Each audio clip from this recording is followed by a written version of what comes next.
Hi friends, this is Himanshu from JV advisory. और आज की इस वीडियो में मैं आपके साथ निफ्टी, बैंक निफ्टी और कुछ स्टॉक्स है जो मुझे शॉर्ट टर्म के लिए अच्छे लग रहे हैं उसका एनालिसिस शेयर करूंगा। And at the last of the video Maruti का एक स्पेशल ट्रेड है एलयूटीओ प्रिंसिपल के हिसाब से। Although the trade is over but I will discuss how beautifully it has respected the view principle. First of all हम देखते हैं निफ्टी। तो आप देखिए पिछले कई दिनों से निफ्टी एक यहाँ पर एक रेंज में स्टक है। ब्रॉड रेंज ऑफ 14,550 14,150 ये रेंज में स्टक हो गया है। और यहाँ पर जो सपोर्ट है 14,150 के आसपास, ये जो लो उसने बनाया दिस इज अराउंड 14,155। सो ये सपोर्ट बहुत ही इंपॉर्टेंट है। वाई? बिकॉज आप देखिए कि RSI जो है उसने यहाँ पर 60 के आसपास रेजिस्टेंस लिया था and now it is oscillating between 40-60। बीच में उसने 40 को ब्रीच किया but it come back strongly और अब 40 के आसपास सपोर्ट लेने का यहाँ पे ट्राई कर रहा है। And we already have a negative cross over of 2050 EMA। So why this support is important now? Because अब ये सपोर्ट ब्रीच करेंगे तो क्या होगा कि RSI 40 के नीचे चली जाएंगी। और आप यहाँ पर देखोगे कि ADX it has started rising. अगर मैं ADX का कर्व आपको यहाँ पे दिखाऊंगा तो यहाँ पर आपको पता चलेगा it has started rising. So ADX may come into the action once we breach this support level. RSI 40 के नीचे चली जाएगी और यहाँ पर रिसेंटली ही 20 और 50 EMA का एक नेगेटिव क्रॉसओवर है। सो ये सब इम्प्लाई करते हैं कि 14,150 हम अगर ब्रीच करेंगे तो एक करेक्शन वापस आ सकता है। सो अब देखते हैं कि वो करेक्शन आएगा तो कहाँ तक वो हम एक्सपेक्ट कर सकते हैं। सो एक छोटी एक्सरसाइज की है मैंने यहाँ पर एलयूटीओ के प्रिंसिपल के हिसाब से।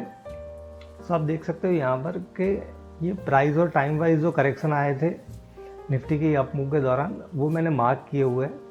आप देखिए कि यहाँ पर हाईएस्ट जो करेक्शन है दैट इज़ अराउंड 11%। तो ये बहुत ही शार्प करेक्शन था। 5 दिन में ही 11% का करेक्शन था। फिर मतलब 5 बार्स में 8 डेज थे। सिमिलरली यहाँ पर देखिए कि हमारे ऑलरेडी हमने यहाँ पर 9% के आसपास का वो करेक्शन कंप्लीट कर लिया है।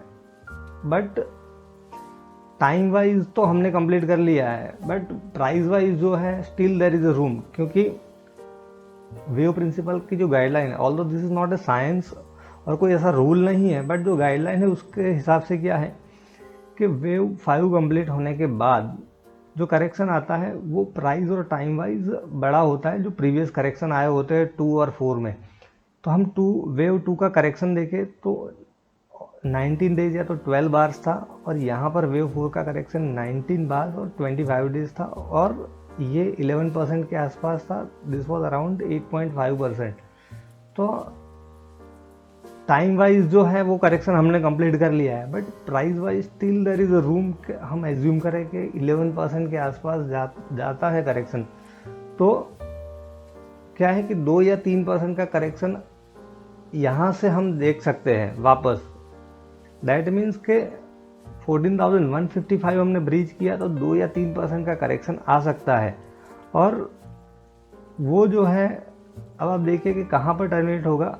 लेट अस एज्यूम के 11% का करेक्शन हम एक्सपेक्ट कर रहे हैं तो ये जो हाई है दैट इज अराउंड 15,524 और उसमें से आप 11% माइनस करोगे तो 13,800 के आसपास का जो लेवल आता है। सिमिलरली एक स्ट्रॉन्ग सपोर्ट यहाँ पर देखो कि this is a budget day candle. ये जो स्ट्रॉन्ग बुलिश कैंडल आप देख रहे हो यहाँ पे this is a budget day candle. उसके हाई के नीचे तो हम ट्रेड कर रहे हैं बट इसका लो जो है it may act as a very strong support going forward और that low is around 13,700। So the point is कि 14,155 को ब्रीच किया तो चांसेस आर वेरी हाई कि हम 14,000 के नीचे जा सकते हैं। वो एक इम्पोर्टेंट साइकोलॉजिकल सपोर्ट हो सकता है। May be try to provide a support but उसको भी ब्रीच कर दिया तो फिर 13,800 की प्रोबेबिलिटी हमें ज़्यादा लग रही है। सो निफ्टी में क्या है कि अभी हमें थोड़ा वेट करना चाहिए। 20 EMA के ऊपर वो ट्रेड करता है तभी हमें थोड़ा लॉन्ग प्रीफर करना चाहिए। Now let us see bank Nifty. So bank Nifty में हम देखें यहाँ पर कि this low that is around 30,450 के आसपास है, वो एक इम्पोर्टेंट सपोर्ट है। अब उसको भी हम डिस्कस करते हैं कि Y this is an important support, because bank Nifty में देखिए कि RSI ने 40 के लेवल को ब्रीच कर दिया था and now it has moved above 40। This is a good signal, moderately bullish हम ऐसा कह सकते हैं। And this looks like a terminating pattern, मतलब फॉलिंग वेज जैसी पैटर्न लग रही है और उसको ब्रीच करने का ट्राई कर रहे हैं बुल्स। बट यहाँ पर हम देखें तो ADX is already in action, and when the ADX is in action, action मतलब कि 25 के ऊपर है। सो ADX 25 के ऊपर होता है तो वी शुड नॉट या तो we must not match with rising ADX। उसमें क्या होता है कि प्राइस जो है 20 EMA के आसपास जाके टफ रेजिस्टेंस फेस करती है। तो अब आप देखें कि 20 EMA दैट इज़ अराउंड 32,500। तो यहाँ पर व्हाट आई वाज एक्सपेक्टिंग, कल मैंने ट्विटर पे भी पोस्ट किया था कि ये जो हाई था, कल जो हाई बनाया था, बिकॉज शॉर्टर टाइम फ्रेम में क्या है कि RSI is struggling to cross 60। Shorter time frame मतलब 75 मिनट या 60 मिनट में आप जाके देखोगे तो बैंक निफ्टी की जो RSI है वो 60 के आसपास आती है और सेलिंग प्रेशर आता है। सो कल उसने 60 को क्रॉस किया था। So what I was thinking कि अगर ये 32,170 को क्रॉस करेगा तो एक 20 EMA के आसपास या उसके थोड़ा ऊपर एक बाउंस हमें देखने को मिल सकता है, बिकॉज जब ADX राइजिंग होता है तो इंट्राडे में शार्प बाउंस भी आते हैं। But those bounces at the end of the day क्या है कि फिर सेलिंग ही आता है ऊपर के, मतलब they are sold off during the intraday only. So rising ADX के साथ हमें मैचअप नहीं करना चाहिए और ये सपोर्ट लेवल इम्पोर्टेंट है, बिकॉज अब क्या होगा कि वापस ये सपोर्ट ब्रीच किया तो RSI 40 के नीचे चली जाएगी, ADX मे गेट स्ट्रॉन्गर। और रिसेंटली मैंने एलियट वेव एनालिसिस पोस्ट किया था बैंक निफ्टी का और मेरा थीसिस किया था ब्रॉडली, वो मैं आपके साथ शेयर करता हूँ। I was not predicting A bottom, what my purpose was कि अगर यहाँ पर हमने फोर्थ वेव मतलब 0.236 के आसपास अगर हमने फोर्थ वेव कंप्लीट कर लिया होता तो क्या है कि एक स्ट्रॉन्ग फिफ्थ वेव यहाँ से मटेरियलाइज होने की प्रोबेबिलिटी थी। That was the whole point of that analysis. अब नॉर्मली क्या होता है कि 0.382 के आसपास वेव 4 का रिट्रेसमेंट आता है, this is the ideal level, but shallow retracement होता है बिकॉज यहाँ पर वेव 2 में बहुत ही शार्प करेक्शन था। तो as per alternation guideline what I was thinking कि अगर यहाँ पर सैलो रिट्रेसमेंट हुआ तो एक स्ट्रॉन्ग फिफ्थ वेव हमें मटेरियलाइज होने को मिल सकता है।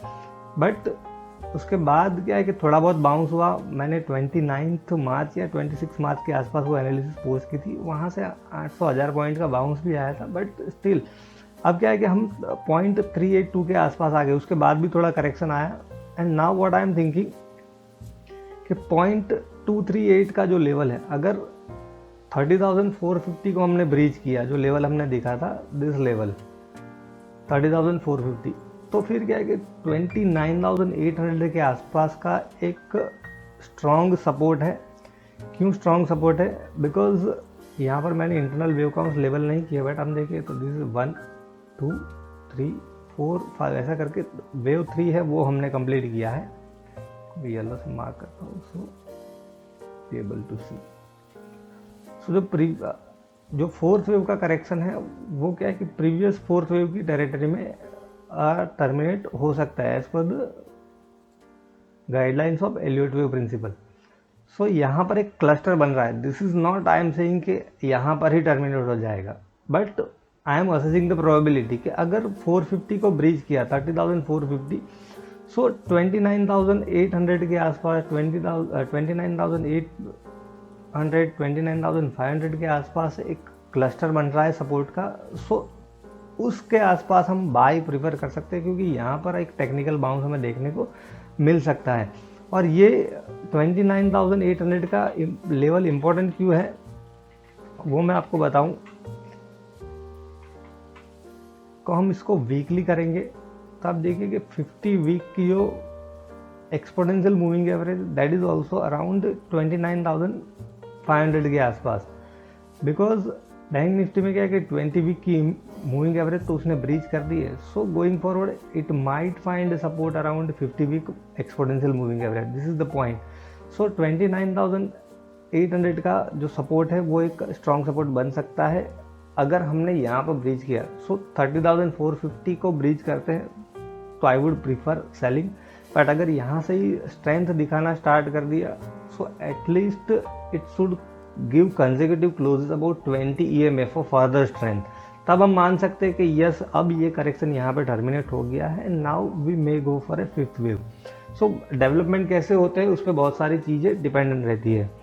Now will discuss few stocks जो मुझे ठीक लग रहे हैं। सो फर्स्ट, मैंने ये सब कल ट्विटर पे शेयर किए हुए ही है। BSE is looking good to me for a short term, और this is the labelling as per the wave principle. और आप यहाँ पर बट आई लाइक कि ये जो स्ट्रक्चर है यहाँ पर वेव 4 का, अब देखो कि वेव सी में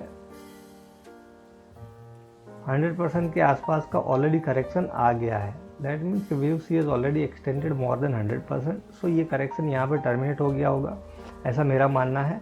और अब हम ट्रेडिशनल टेक्निकल एनालिसिस का यूज़ करें,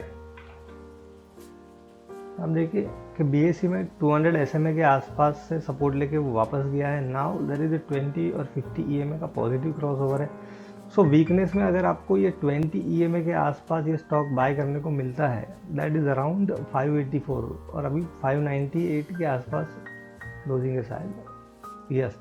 सो 580 की रेंज में मिलता है, तो विद दिस स्टॉप लॉस, जो स्टॉप लॉस है दैट इज़ अराउंड 535, इसके स्टॉप लॉस से आप बाय कर सकते हो। And what I am expecting कि फिफ्थ वेव में हम क्या एक्सपेक्ट कर सकते हैं, यहाँ से 0 to 3 -4।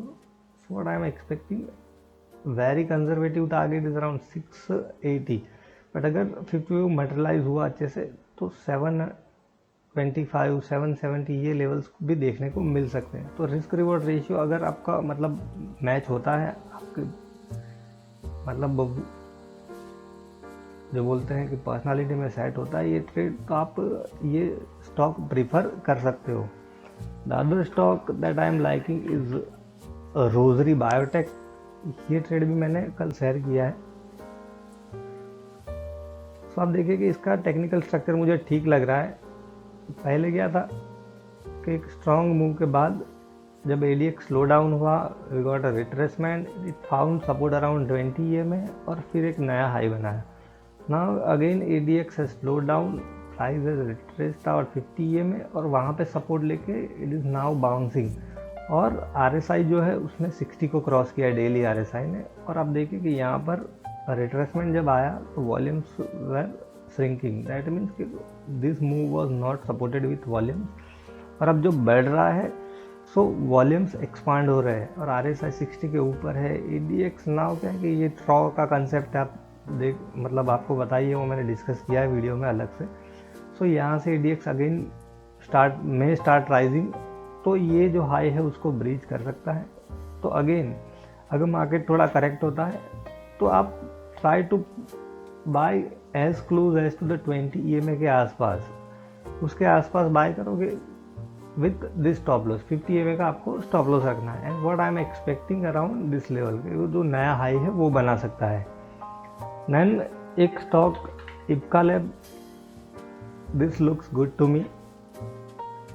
उसका वेव प्रिंसिपल के हिसाब से भी स्ट्रक्चर मुझे ठीक लग रहा है, because what I am thinking this is A, this is B and यहाँ पर C वेव टर्मिनेट हो गया 1 2 3 4 एंड 5 करके यहाँ पर। और उसमें भी हम देखें so this extension of wave C exact 100% के आसपास वो टर्मिनेट हुआ है। और अब हम रिट्रेसमेंट ले यहाँ पर वेव B का, so that was exactly around 0.618। तो फिबोनाची जब इस तरह से मैच होते हैं, so I like to trade such setup जैसे टाटा एलेक्सी फॉर एग्जांपल। मैं आपको बता ही देता हूँ कि गोल्डन रेशियो का क्या पावर होता है। अब देखिए कि this correction I was mentioning कि करेक्शन यहाँ पे टर्मिनेट हो गया है। And why I was confident, because यहाँ पे गोल्डन रेशियो मैच कर रहे थे। ये जो बाउंस था यहाँ पर और उसके बाद जो एक्सटेंशन था वेव सी का, that was exactly at 1.618। So this is the golden ratio.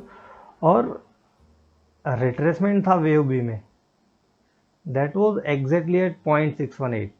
So such Fibonacci relationship gives a lot of confidence.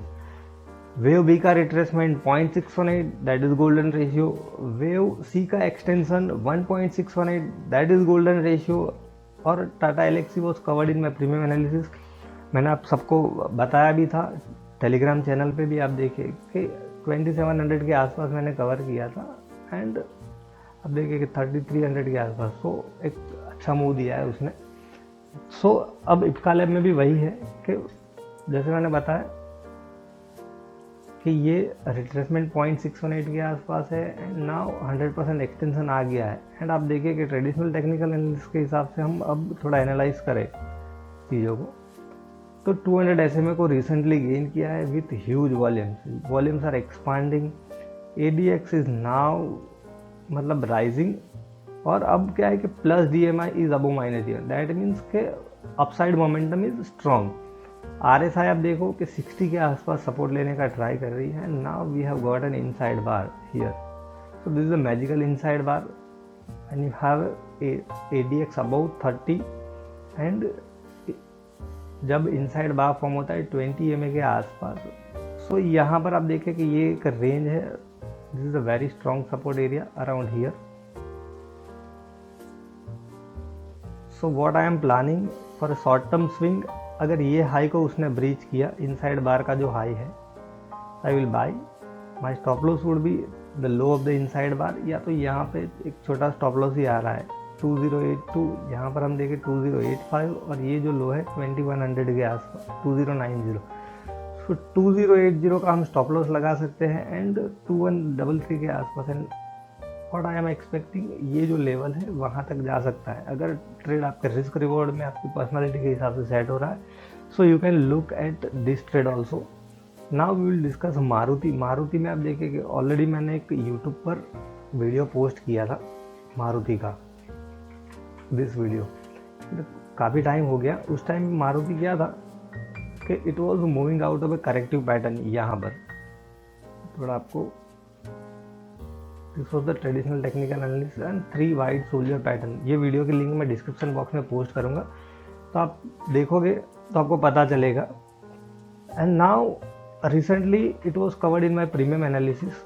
यहाँ पर आप देखिए initially I had covered here, now उसके बाद फिर क्या है कि मैंने यहाँ पर कवर किया था, और everything is with time and date step. आप देखिए 1 दिसंबर के आसपास की एनालिसिस मैंने पोस्ट की थी, और दिस वॉज द थीसिस। वो पूरा इसकी लिंक भी मैंने टेलीग्राम चैनल पे शेयर की हुई है कि why this trade is special. अब हम देखते हैं मारुति को कि एग्जैक्टली स्पेशल ट्रेड क्यों है LUTO के हिसाब से। सो यहाँ पर आप देखिए कि जो अभी रिसेंटली मैंने एक वीडियो भी आपके साथ शेयर किया था कि चैनलिंग की टेक्निक होती है। सो मैं इसको रिमूव करता हूँ। फर्स्ट ऑफ ऑल जब वेव 3 कंप्लीट होता है, at least when we have 3 reference point, so wave 3 complete हुआ, we had wave 1, so wave 4 कहाँ टर्मिनेट हो सकता है उसका एक असेसमेंट हम ले सकते हैं यहाँ से चैनलिंग टेक्निक से। एंड आप देखिए यहाँ पर एग्जैक्टली वहाँ पर ही टर्मिनेट हुआ। And why this is very very special, because wave 4 का रिट्रेसमेंट था that was exactly around 0.382। Now channelling के हिसाब से परफेक्ट था, 0.382 का एग्जैक्ट रिट्रेसमेंट था। नाउ द ब्यूटी इज कि वेव 3 का आप एक्सटेंशन लोगे, that was also exactly around 1.618 1.75 के आसपास था। So this trade was very special. और उसके बाद क्या था कि ये जो करेक्शन था, एंड यहाँ पर एक असेंडिंग ट्रायंगल जैसा पैटर्न उसने बनाया था। What I was assuming ABC है, बट उसके बाद वो थोड़ा साइडवेज हो गया था। और आप देखिए कि यहाँ पर फिर एक असेंडिंग ट्रायंगल जैसी पैटर्न बनी थी, this was the pattern, and it was covered here. So मैंने मेंशन किया था यहाँ पर कि स्ट्रक्चर बहुत ही बुलिश लग रहा है, and what we can expect minimum 700 के आसपास हम एक रीजनेबल बार्गेन एक्सपेक्ट कर सकते हैं, और बुलिस केस में 7938। और आप देखोगे जो फॉलो अप मूव था दैट वाज वेरी स्ट्रॉन्ग, यहाँ पर कवर किया था अराउंड 1 दिसंबर या 27 नवंबर। तो 1 2 3 4 5 डेज में उसने यहाँ पर जो हाई बनाया था दैट वाज अराउंड 8000 के आसपास, उसके बाद वो वापस गया। बट दिस वाज द मतलब how beautifully it has respected wave principle. और वेव 5 जो है वो भी क्या है कि आप देखोगे तो एग्जैक्टली अराउंड 0.618 के आसपास ही टर्मिनेट हुआ है। So this is a very special trade, so I thought कि मुझे आपके साथ शेयर करना चाहिए। और जो मैंने कुछ ट्रेड आइडियाज़ और लेवल्स आपके साथ शेयर किए निफ्टी बैंक निफ्टी के, सो मैं आशा करता हूँ कि वो आपको आपकी ट्रेडिंग में ज़रूर हेल्प करेंगे। Thank you friends.